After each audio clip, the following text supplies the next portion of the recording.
કાનમાં મેલ જમાયેલો રહેતો હોય તો એક વૈજ્ઞાનિક અને સુરક્ષિત રીત સાંભળો મિત્રો. પૃથ્વી પર એક એવી વસ્તુ છે જે કાનમાં નાખવાથી કાનમાં જમાયેલો મેલ નરમ કરીને બહાર કાઢવામાં ખૂબ જ મદદરૂપ થાય છે. તે છે ઓલિવ ઓઇલ. ઓલિવ ઓઇલ કોઈ પણ બ્રાન્ડમાં તમને મેડિકલ સ્ટોરમાં મળી જશે.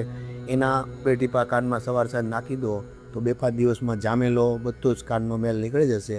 તેમજ બીજો ઉપાય છે કાનના દુખાવા માટે કે ખૂબ જ કાનમાં દુખાવો થાય, અસહ્ય જ્યાં વેદના રહેવાતી ના હોય, સહેવાતી ના હોય, તો તમે એલોવેરા આપણે આવે કુવારપાઠું, એને 2-3 ટીપા 10 ટીપા લઈને ચમચીમાં લઈ લો અને 1 ટીપું ખાલી કાનમાં નાખશો. 1.5થી 2 મિનિટમાં તમારા કાનનો દુખાવો દૂર થશે. એમ જ ત્રીજી વસ્તુ છે મરવો. મરવો પણ એ જ રીતના એને કાનમાં 2 ટીપા નાખી દો તો તરત કાનનો દુખાવો દૂર થશે. અને ચોથું છે આપણા ઘરમાં લસણ છે.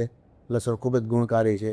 એને પણ તવા પર શેકી થોડુંક ઘી કે તેલ નાખી એના પણ 2 ટીપા 3 ટીપા નાખવાથી મેલ ગમે તેટલો અંદર ફસાયેલો છે નીકળી જશે. તેમજ કાનનો દુખાવો પણ દૂર થઈ જશે. રામ રામ, જય શ્રી રામ, ભારત માતા કી જય.